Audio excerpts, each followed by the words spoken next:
Atom-atom logam dan non-logam membentuk molekul melalui ikatan ion, sedangkan atom-atom non-logam dan non-logam membentuk ikatan kovalen. Lalu, ikatan apa yang terjadi jika atom logam dan atom logam lainnya berikatan? Nah, atom logam dengan atom logam lainnya membentuk kristal logam. Kristal logam yang kita lihat sehari-hari seperti logam besi, tembaga, dan aluminium memiliki ikatan logam pada atom-atomnya. Terdapat beberapa teori yang menerangkan ikatan pada logam. Di antaranya adalah teori lautan elektron dan teori pita. Nah, pada video kali ini kita akan membahas ikatan logam berdasarkan teori lautan elektron. Teori ikatan logam pertama kali dikembangkan oleh Drude dan kemudian diuraikan oleh Lorentz sehingga dikenal dengan teori elektron bebas atau teori lautan elektron dari Drude-Lorentz.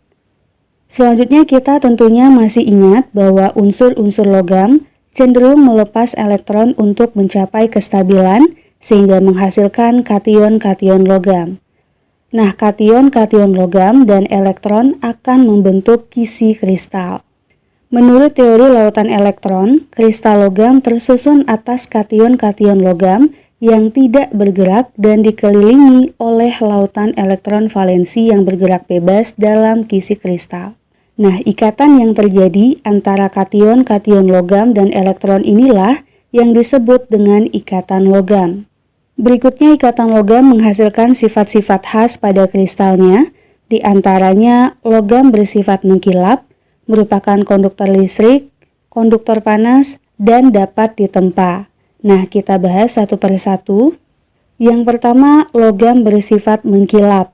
Menurut teori Drude-Lorentz, jika cahaya tampak atau visible jatuh pada permukaan logam, sebagian elektron valensi logam akan tereksitasi atau mengalami peningkatan energi.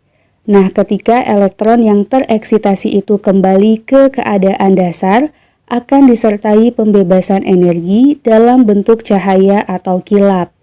Peristiwa inilah yang menimbulkan sifat mengkilap pada permukaan logam. Berikutnya, logam merupakan konduktor listrik. Terkait hal ini, kita tentunya sudah tahu bahwa semua logam bersifat konduktor atau penghantar listrik yang baik. Lalu bagaimana teori lautan elektron menjelaskan fakta ini? Nah, daya hantar listrik pada logam disebabkan oleh adanya elektron valensi yang bergerak bebas dalam kristal logam.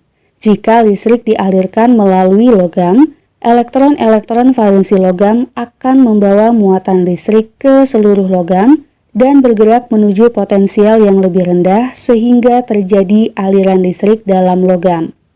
Kemudian, selain merupakan konduktor listrik, logam juga merupakan konduktor panas.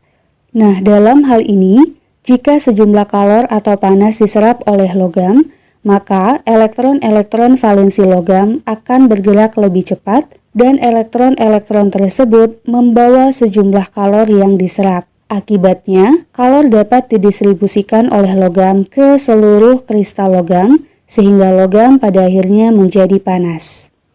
Yang terakhir, logam memiliki sifat lentur, yakni mudah ditempa atau dibengkokkan tetapi tidak mudah patah. Contohnya, dalam kehidupan sehari-hari, banyak sekali logam yang ditempa untuk menghasilkan benda yang dapat menunjang aktivitas sehari-hari. Lalu bagaimana logam bisa memiliki sifat seperti ini?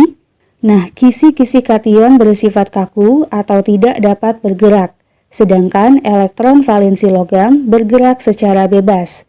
Jika logam ditempa atau dibengkokkan, maka akan terjadi pergeseran kation-kation, tetapi pergeseran tersebut tidak menyebabkan patah karena selalu dikelilingi oleh lautan elektron. Hal ini tidak terjadi pada ikatan lainnya, misalnya dalam senyawa NaCl yang berikatan ion. Dalam kristal NaCl, kisi kation maupun elektron valensi tidak dapat bergerak dan selalu berada pada posisinya.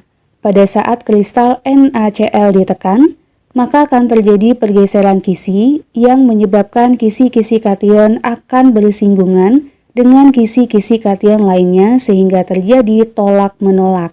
Tolakan antar kisi ini kemudian menimbulkan perpecahan antar kisi yang akhirnya kristal akan pecah menjadi serbuk.